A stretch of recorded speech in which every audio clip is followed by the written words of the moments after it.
سبق پھر پڑھ صداقت کا، عدالت کا، شجاعت کا، لیا جائے گا تجھ سے کام دنیا کی امامت کا۔ بسم اللہ الرحمن الرحیم۔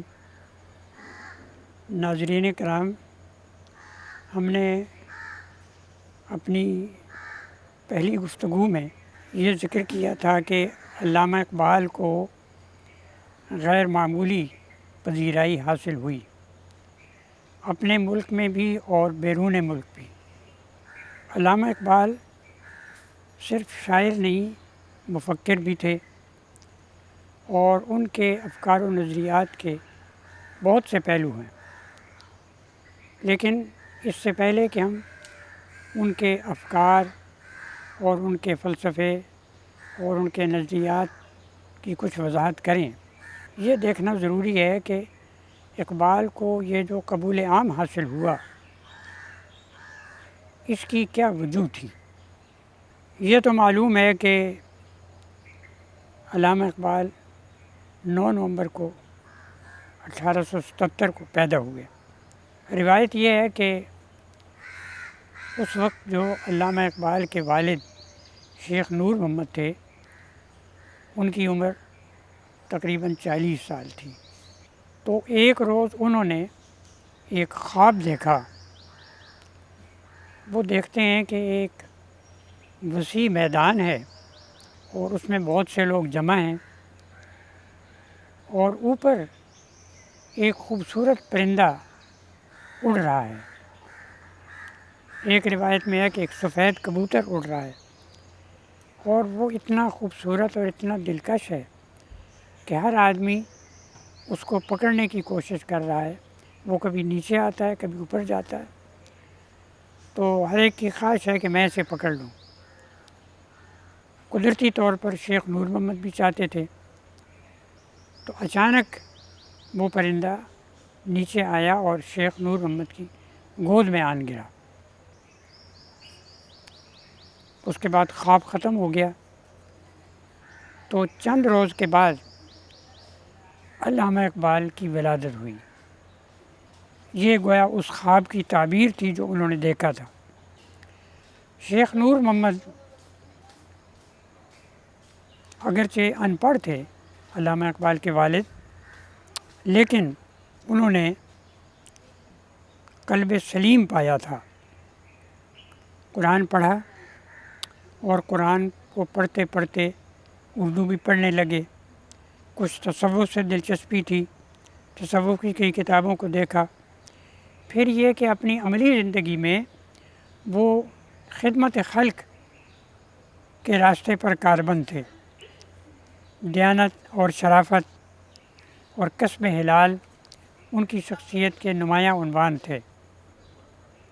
ہر معاشرے میں اور ہر گاؤں میں یا ہر محلے میں کوئی نہ کوئی 1 2 3 ایسے لوگ ہوتے ہیں کہ جن کی طرف لوگ رجوع کرتے ہیں۔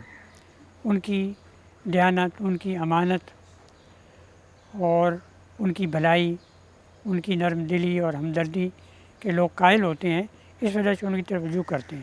تو شیخ نور محمد کو اپنے محلے میں اور اپنے شہر میں اسی طرح کی حیثیت حاصل تھی۔ اور شیخ نور محمد نے اہتمام کیا تھا کہ ان کی روزی حلال کی ہو، کسب حلال کے وہ قائل تھے۔ ایک روایت یہ ہے کہ وہ ایک جگہ ملازم تھے، اور جہاں ملازم تھے اس آدمی کی آمدنی جو ہے اس کا کچھ حصہ مشکوک تھا، تو چنانچہ انہوں نے وہ ملازمت چھوڑ دی اور اپنا کچھ کام کرنے لگے۔ اس کام میں اللہ میاں نے برکت دی اور پھر وہ ان کے حالات بہتر ہو گئے۔ تو علامہ اقبال کے والد نے اپنے بچے کی تربیت کے سلسلے میں خاص اہتمام کیا، اور اس سلسلے میں 2 باتیں جو ہیں ان کا ذکر ضروری ہے۔ ایک تو یہ ہے کہ علامہ اقبال بتاتے ہیں کہ جب میں چھوٹا تھا اور صبح و نماز کے بعد قرآن حکیم پڑھا کرتا تھا، اور اس زمانے میں بلکہ ہمارے قریب کے زمانے تک یہ صورت تھی کہ صبح فجر کے بعد بڑے اور چھوٹے سب لوگ کچھ نہ کچھ تلاوت کرتے تھے، اس کے بعد پھر زندگی کے معمولات اور مصروفیات کا آغاز ہوتا تھا۔ تو چنانچہ قرآن مجید وہ کہتے ہیں کہ میں پڑھا کرتا تھا، تو ایک روز والد مسجد سے آئے، جب میں قرآن مجید پڑھ رہا تھا تو میرے پاس بیٹھ گئے، اور پڑھتے پڑھتے جب میں رکا تو کہنے لگے تم کیا پڑھتے ہو؟ میں نے کہا جی قرآن مجید پڑھتا ہوں، آپ کے سامنے ہے۔ تو کہتے ہیں مجھے بڑا عجیب سا لگا کہ وہ دیکھ رہے ہیں کہ قرآن مجید پڑھ رہا ہوں، لیکن وہ پھر پوچھتے ہیں۔ بہرحال وہ بات ختم ہو گئی۔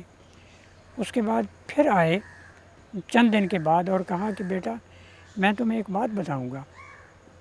اب یہ منتظر رہے، پھر آ کے بیٹھ گئے ان کے پاس اور کہا کہ بیٹا تم قرآن مجید اس طرح پڑھا کرو جس طرح کہ تمہارے قلب کے اوپر نازل ہو رہا ہے، جس طرح کہ نبی کریم صلی اللہ علیہ وسلم پر نازل ہوتا تھا، اس طریقے سے تم محسوس کرو کہ تمہارے دل پر اتر رہا ہے، تو پھر تم قرآن مجید کو سمجھو گے اور پھر صحیح وہ تلاوت ہوگی۔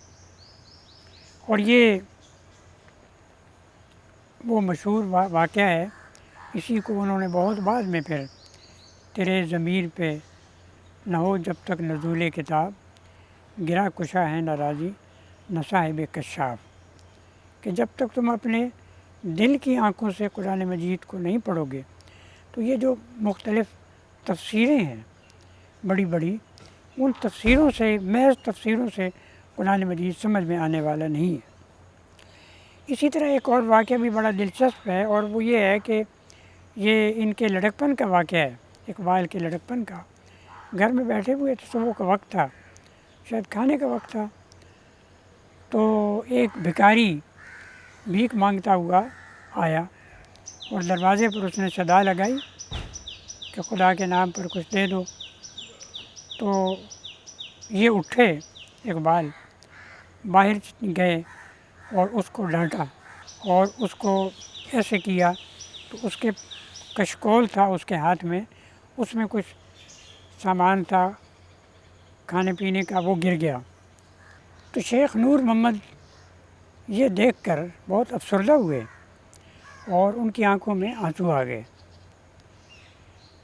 اور اس واقعے کو علامہ اقبال نے بہت بعد میں اپنی مثنوی میں رموز بے خودی میں خود بیان کی ہے، خود روایت کی ہے، اور وہ کہتے ہیں کہ والد میرے کہنے لگے کہ کل اپنے آقا رسول اللہ صلی اللہ علیہ وسلم کے سامنے پوری امت جمع ہوگی، اس میں ہر طبقے کے لوگ ہوں گے، غازی بھی ہوں گے، حفاظ بھی ہوں گے، شہداء بھی، اکابر امت، زاہد، عالم، گناہ گار۔ اس موقع پر جب سب لوگ جمع ہوں گے تو وہ جو گداگر ہے اس کی آواز وہاں بلند ہوگی، اور وہ یہ کہے گا کہ اس نوجوان نے مجھ سے زیادتی کی ہے۔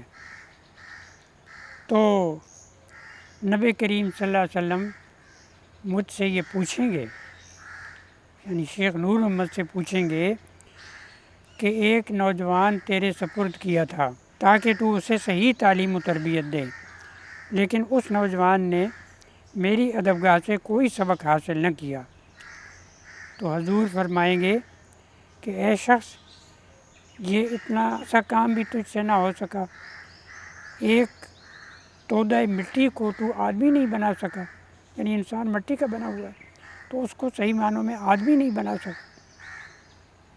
تو پھر کہنے لگے کہ والد نے مجھے کہا کہ بیٹا مجھ پر یہ ظلم نہ کرو اور مجھے اپنے نبی کریم صلی اللہ علیہ وسلم کے سامنے رسوا نہ کرو، بر پدر این جور نازیبا مکن، پیش مولا بندرا رسوا مکن۔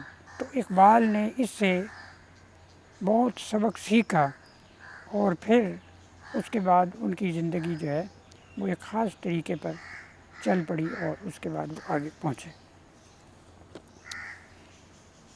والد کے علاوہ ان کی شخصیت کی تعمیر میں ان کی والدہ کا بھی بہت دخل تھا۔ امام بی بی ان کا نام تھا، اور وہ بہت غریب پرور اور خدمت خلق کے جذبے سے سرشار خاتون تھی۔ حسن سلوک ان کا بہت اچھا تھا اپنے پڑوسیوں سے، محلے والوں سے، اور وہ یہ کرتی تھی کہ اپنے محلے کی غریب بچیوں کو اپنے ہاں بلاتی، انہیں پڑھاتی، سکھاتی، اور اس کے بعد کوشش کر کے ان کی شادیاں کر دیتی۔ تو وہ بھی اپنے محلے میں ایسی خاتون تھی کہ جن کی طرف لوگ رجوع کرتے تھے، اور ظاہر ہے کہ انہوں نے بھی اپنی سی کوشش کی ہوگی اقبال کی تربیت کرنے کی، جس کا اعتراف اقبال نے بہت بعد میں جب وہ فوت ہو گئیں تو ان کی یاد میں ایک نظم لکھی والدہ مرحومہ کی یاد میں، اور اس میں یہ کہا کہ تربیت سے تیری میں انجم کا ہم قسمت ہوا، گھر میرے اجداد کا سرمایہ عزت ہوا۔ یعنی جو میری قسمت کی بلندی ہے اور ہماری عزت ہے وہ آپ نے جو ہماری تربیت کی تھی اس کی وجہ سے ہے۔ پھر ایک اور چیز کا دخل ان کی اقبال کی اس قبولیت میں اور ان کی شخصیت میں ان کے استاد میر حسن کا تھا۔ میر حسن بھی کمال کے بزرگ تھے، پڑھاتے تھے اسکاچ مشن ہائی اسکول میں، اور اقبال ان کے خاص شاگرد تھے، ان کے ساتھ صبح جاتے تھے، واپس انہی کے ساتھ آتے تھے، بعد میں بھی پڑھتے رہتے تھے۔ ان کے بیٹوں کے ساتھ ان کی دوستی تھی، کھیلتے بھی تھے اور پڑھتے بھی تھے۔ تو وہ بڑے فاضل آدمی تھے، بہت ساری زبانیں جاننے والے تھے، وقت کے بہت پابند تھے، اتنے پابند تھے کہ بعض اوقات یہ روایت ہے کہ جب انہیں آتا دیکھتے تھے، چپڑاسی دیکھتا تھا تو وہ گھنٹی بجانا شروع کر دیتا تھا کہ ٹھیک وقت پر وہ پہنچے ہیں، نہ لیٹ ہے نہ۔ اچھا، ان کی بے نفسی، ان کی استغنا اور درویشی کا یہ عالم تھا کہ ایک زمانے میں وہاں کا جو مقامی انگریز مجسٹریٹ تھا اس نے بلایا انہیں کسی گواہی کے سلسلے میں، یعنی وہ خود بھی مجسٹریٹ بھی کسی آدمی کو بلا سکتے ہیں، تو ان کو بلایا اور وہ گواہی انہوں نے دی جو بھی تھی صحیح۔ تو اس زمانے میں، پرانا زمانہ بھی ایک دلچسپ بات ہے کہ اس زمانے میں یہ روایت تھی کہ اگر عدالت کسی کو گواہی کے لیے بلاتی ہے تو اس کو اس کا معاوضہ بھی دیتی ہے کہ وہ آدمی وہاں آیا ہے، اس نے اپنا وقت صرف کیا ہے، چل کر آیا ہے، یہ سواری پر آیا۔ تو چنانچہ انہیں اس کا جو معاوضہ ملا، واپس چلے گئے اور جا کے اپنے اسکول میں اپنے پرنسپل کی میز پر رکھ دیا اور کہا کہ میں وہاں گواہی کے لیے گیا تھا اور اسکول کے وقت میں گیا تھا، کیونکہ وہی وقت تھا عدالت کا، تو یہ رقم میں نہیں لیتا، یہ اسکول کے فنڈ میں جمع کرتا۔ اس طرح کے استاد تھے۔ اور وہاں کے جو پادری تھے، اگرچہ وہ مشنری تھے، اپنی عیسائیت کی تبلیغ بھی کرتے تھے، لیکن اپنے کام میں ایسے دیانتدار تھے کہ ان کا ایک پرنسپل تھا، اس کے بارے میں یہ روایت ہے کہ جب وہ سیاہی کی دوات بازار سے منگواتا تھا تو اس میں اگر 4 آنے کی وہ دوات ہے تو اس میں 1 آنا اپنے پاس سے ڈالتا تھا اور کالج کے حساب میں 3 آنے لکھتا تھا، 4 نہیں لکھتا تھا، کیونکہ وہ کہتا تھا کہ اس سے میں اپنے خط وغیرہ بھی لکھتا ہوں، تو اس لیے میں سارے پیسے کالج سے نہیں لیتا۔ اس طرح کے لوگ تھے جن کی، ظاہر ہے کہ جو ایسے لوگ ہوتے ہیں، عیسائی ہو چاہے، تو ان کا بھی اثر تو ہوتا ہے شاگردوں پر۔ تو میر حسن کے شاگرد تھے۔ پھر ایک آخری جو ان پر اثر تھا علامہ اقبال پر، وہ پروفیسر آرنلڈ کا تھا، جو ایک انگریز پروفیسر تھے، پہلے علی گڑھ میں رہے اور انہوں نے عربی سیکھی، فارسی سیکھی، اور اس کے بعد وہ گورنمنٹ کالج لاہور میں آئے، یہاں علامہ اقبال نے ان سے فلسفہ پڑھا، اور وہ علامہ اقبال کے بارے میں ان کا ریمارک یہ تھا کہ یہ ایک ایسا شاگرد ہے جو محقق کو، استاد محقق کو محقق تر بنا دیتا ہے۔ یعنی استادوں کے بھی وہ اس کو استادوں سے بھی بڑھ کر ہے. تو اس سے اور علامہ اقبال بھی اس کو محسوس کرتے تھے, بہت ان سے متاثر تھے.